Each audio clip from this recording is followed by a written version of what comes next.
یہ ہے کہ دجالیت کسے کہتے ہیں۔ دیکھیے اللہ نے گویا کہ انسان کو یہ دو آنکھیں دی تھیں، دو علم دیے تھے۔ ایک علم پوٹینشلی تو ودیت کر دیا آدم کے اندر، لیکن اس کے حصول کا اپریٹس جو ہے نسل آدم میں رکھ دیا۔ آنکھ سے دیکھو، کان سے سنو، دماغ سے سوچو، چلو۔ دی بال واز سیٹ رولنگ، اب وہ گیند جو ہے وہ لڑکا دی گئی، چلتی جائے چلتی جائے چلتی جائے چلتی جائے۔ ایک علم یہ تھا۔ دوسرا علم فَإِمَّا يَأْتِيَنَّكُم مِّنِّي هُدًى، ہر سٹیج پر تمہارا یہ علم تو ابھی سٹیج بائی سٹیج چلے گا، ہر سٹیج پر ہم تمہیں ہدایت بھیجتے رہیں گے۔ ہدایت سے مراد کیا؟ یہ کرو یہ نہ کرو، do this don't do this, اسی میں تمہاری خیر ہے، اسی میں بھلائی ہے، لیکن تم جانتے نہیں، تم سمجھ نہیں سکتے، تمہیں ابھی فہم نہیں ہے۔ بچے کو آپ کہتے ہیں بھائی یہ مت کرو، آپ یہ نہیں سمجھا سکتے کہ کیوں نہ کرو، وہ بچہ ابھی کیا سمجھے گا کیوں نہ کرو۔ ہاں بڑا ہو کر جو ہے اس کی سمجھ میں آ جائے گا کہ واقعی بات صحیح کہی گئی تھی، مجھے یہ نہیں کرنا چاہیے تھا۔ تو ابتدا میں جو احکام آئے ہیں وہ صرف احکام، حکمت ابھی نہیں دی گئی تھی، پھر رفتہ رفتہ حکمت دی گئی۔ تورات میں صرف احکام ہے، حکمت ہے ہی نہیں۔ انجیل میں صرف حکمت ہے، احکام ہے ہی نہیں۔ قرآن میں آ کر حکمت اور احکام جمع ہو گئے، کتاب اور والحکمہ یہ دونوں کے دونوں آ گئے۔ لیکن انسان نے جب ایک آنکھ کر لی بند، یہ ہوا ہے پوسٹ رینائسنس یورپ۔ یورپ میں جو انتہائی تاریکی چھائی ہوئی تھی، نہ سائنس کا علم پڑھنے کی اجازت تھی، نہ فلسفہ کا علم پڑھنے کی اجازت تھی۔ پوپ کا اقتدار، بدترین ملوکیت، دو طرح کا اقتدار، ایک بادشاہی اور ایک پوپائی، پوپ کا۔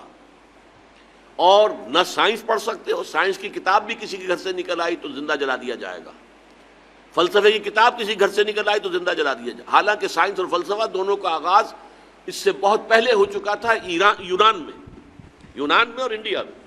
یہ دو جو ہے اصل میں ancient centres of science and فلسفی بوتھ۔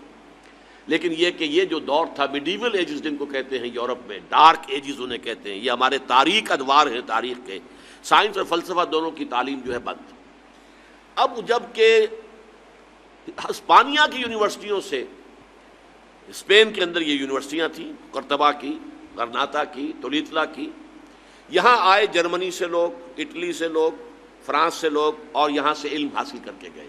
ان کی آنکھیں کھولی، آنکھیں کھول کر جا کر انہوں نے اپنے ملکوں کے اندر تحریکیں شروع کی، احیاء العلوم، رینائسنس، ریفارمیشن، مذہب کے اندر اصلاح۔ اس کے نتیجے میں یہ علم شروع ہوا وہاں اب دوبارہ، لیکن مذہب کے خلاف شدید نفرت پیدا ہو چکی تھی پوپ کے طرز عمل کی وجہ سے۔ انہوں نے ہمیں روکے رکھا، سائنس پڑھنے سے روکے رکھا، انہوں نے ہمیں فلسفہ نہیں پڑھنے دیا۔ اس کی وجہ سے جو رد عمل تھا دشمنی کا، تو مذہب سے بالکل انہوں نے آنکھ بند کر لی، مذہب کو دفع کرو، صرف سائنس پڑھو۔ اب نتیجہ کیا نکلا؟ ایک آنکھ بند اور ایک آنکھ چوپٹ کھل گئی۔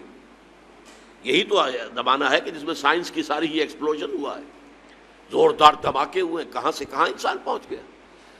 اس میں نتیجہ کیا نکلا ہے کہ وہ ایک آنکھ کی جو ہے یافت، وہ تو آسمان سے باتیں کر رہی ہے اور ایک آنکھ بند ہے۔ یہ دجالیت ہے، اس لیے کانا دجال کہلاتا ہے۔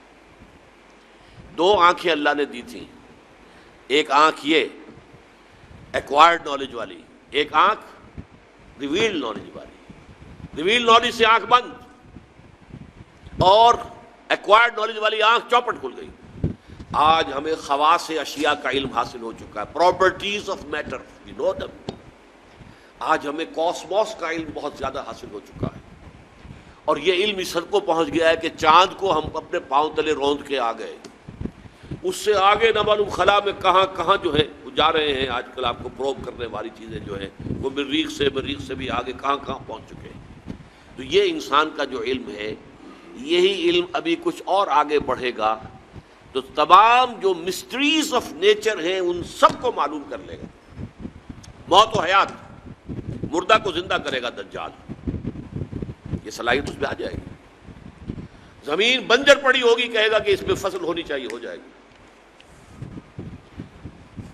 بارش نہیں ہو رہی، حکم دے گا اور بارش ہوگی، فاصلے ختم ہو جائے، اور ہو چکے ہیں virtually. This world has become a global village. یہ دجالیت ٹیکنالوجی کی وجہ سے اور فزیکل سائنسز کی ترقی کی وجہ سے یہ دجالیت جو ہے اب اس مقام تک پہنچنے میں تھوڑی سی کسر رہ گئی ہے.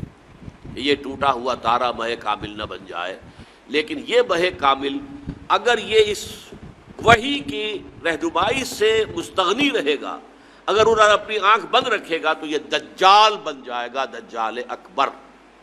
اور یہی در حقیقت اس دور کی سب سے بڑی ٹریجڈی ہے، اس دور کا سب سے بڑا المیہ ہے. ہمارا کام کیا ہے؟ دونوں علوم کا حصول.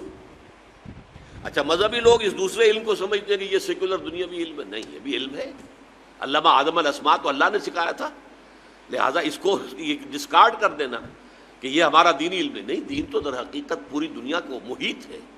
لہذا یہ جو علم ہے اس کو ہم کہتے ہیں، اس کو بڑا پیارا نام دیا ہے ڈاکٹر رفیع الدین مرحوم و مغفور نے، کہ this universe is the work of God and Quran is the word of God. کتنا فرق ہے؟ ورک، ورڈ کے اور ڈی کا فرق ہے. This universe is the work of God, اور اس کی ورکنگ کون چلا رہا ہے؟ اس کو اللہ چلا رہا ہے. یدبر الامر من السماء الى الارض، ہی از دی مدبر. لہذا this science is understanding the work of God and Quran is the word of God. ان دونوں کے اندر کوئی تضاد ممکن نہیں ہے. کسی انسان کے بھی قول و فعل میں تضاد ہو تو آپ کہتے ہیں بڑا گھٹیا آدمی ہے، کہتا کچھ اور ہے کرتا کچھ اور. کیسے ممکن ہے کہ اللہ کے قول اور اللہ کے فعل میں کوئی تضاد ہو؟ یہ ہمارے عقل کا فہم تھا کہ ہم نہیں سمجھتے تھے. ہمارا ابھی اللہ کے ورک کا علم اتنا کم تھا، ہم سمجھتے تھے آسمان شاید بس 2-4 میل کے فاصلے پر کوئی چھت ہے، جیسے چھت ہوا کرتی ہے. یہی تصور ہوگا انسان کا. آج سے 1000 سال پہلے اور کیا سمجھا ہوگا اس نے کہ ہاں یہ کہاں ہے. اس حوالے سے نوٹ کیجئے. تو یہ ہمارے فہم کی کمی تھی. ابھی ورک آف گاڈ کا علم بہت کم تھا، آج ورک آف گاڈ کا علم بہت ہو گیا ہے.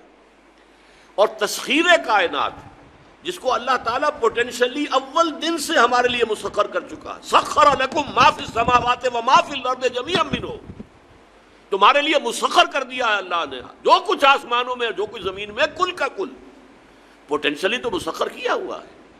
یہ تو وہ جو پوٹینشل علم دیا گیا تھا علم الاسماء، جیسے اس کی ایکسفولیشن کے اندر وقت لگا ہے، اسی طرح اس تسخیر کائنات کی جو ہے اس کی تکمیل میں وقت لگ رہا ہے. لیکن یہ کہ یہ جب اپنے اس عروج کو پہنچے گی، اور چونکہ اس نے وحی سے اپنا رخ موڑ لیا، وحی کی سورس سے اپنے آپ کو محروم کر لیا، تو اسی کا نام دجالیت ہوگا.